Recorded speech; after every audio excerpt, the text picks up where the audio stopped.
नरेंद्र मोदी के शपथ ग्रहण में शामिल होने के लिए मालदीव के राष्ट्रपति मुइज्जू भारत आए। मुइज्जू को जब बुलावा भेजा गया तो उनकी ओर से कहा गया कि यह उनके लिए सम्मान की बात होगी। साथ ही मोदी सरकार के नए कार्यकाल में भारत और मालदीव के बीच रिश्ते सुधरने की उम्मीद जताई थी। लेकिन अब मुइज्जू ने ये क्या कर दिया।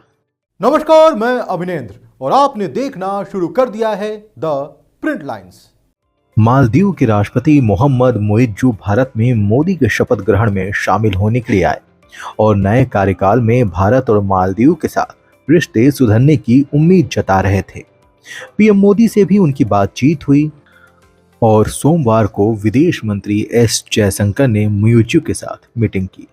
जब मालदीव के राष्ट्रपति मोहम्मद मुइज्जू भारत में थे और घनिष्ठ और ऐतिहासिक संबंधों को बढ़ाने की बात कर रहे थे, उसी समय उनके देश में एक संसदीय समिति ने 3 समझौते की समीक्षा की घोषणा कर दी। इस समझौते पर मालदीव के पूर्व राष्ट्रपति और भारत समर्थक नेता इब्राहिम सोलिह ने भारत के साथ हस्ताक्षर किए थे। अब इस समीक्षा के पीछे ये कहा जा रहा है कि इनमें कथित तौर पर मालदीव की संप्रभुता का उल्लंघन किया गया था। इतना ही नहीं, मोदी के शपथ ग्रहण का लाइव प्रसारण भी वहां रोक दिया गया। मालदीव की स्थानीय मीडिया रिपोर्ट के अनुसार सांसद अहमद अजान ने कहा कि संसद की राष्ट्रीय सुरक्षा सेवा समिति ने सोलिह के प्रशासन द्वारा मालदीव की संप्रभुता और स्वतंत्रता को कमजोर करने वाली कार्रवाइयों की जांच के लिए एक संसदीय जांच करने का फैसला किया है।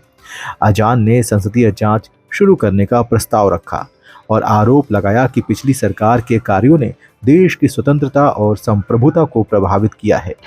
मुइज्जू की सरकार ने पिछले साल घोषणा की थी कि वह मालदीव के जल क्षेत्र में संयुक्त हाइड्रोग्राफिक सर्वे के लिए भारतीय नौसेना के साथ समझौते को रिन्यू नहीं करने जा रहे हैं।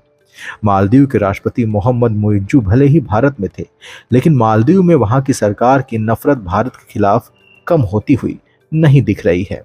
मुइज्जू भारत में मोदी के शपथ ग्रहण में शामिल होने के लिए भारत आए थे। शपथ ग्रहण में आने से पहले मुइज्जू की ओर से कहा गया कि नरेंद्र मोदी के शपथ ग्रहण में शामिल होना उनके लिए सम्मान की बात होगी। मोदी सरकार के नए कार्यकाल में भारत और मालदीव के बीच रिश्ते सुधरने की उम्मीद है। एक ओर रिश्ते सुधरने की बात कही जा रही थी, तो वहीं दूसरी ओर मालदीव के सरकारी प्रसारक पब्लिक सर्विस मीडिया ने मोदी के शपथ ग्रहण समारोह का लाइव प्रसारण आखिरी वक्त में रद्द कर दिया। पिछले साल 17 नवंबर को मालदीव का राष्ट्रपति बनने के बाद मुइज्जू की यह पहली भारत यात्रा थी। मुइज्जू का रुख चीन समर्थक है। उनके मालदीव के राष्ट्रपति पद पर आसीन होने के बाद से भारत और मालदीव के संबंधों में भारी तनाव पैदा हो गया था। उन्होंने शपथ लेने के कुछ ही घंटों बाद अपने देश से भारतीय सैन्यकर्मियों को वापस बुलाए जाने की मांग की थी। इस महीने की शुरुआत में भारतीय सैन्यकर्मियों की जगह आम नागरिकों को तैनात किया गया था। शपथ ग्रहण समारोह में शामिल होने के लिए मुइज्जू को दिया गया निमंत्रण और फिर दिल्ली आना भारत और मालदीव के बीच हाल के तनावपूर्ण संबंधों के लिहाज से महत्वपूर्ण माना जा रहा था। लेकिन ऐसा लगता है कि तनावपूर्ण संबंध जल्द पूरी तरह ठीक नहीं होंगे।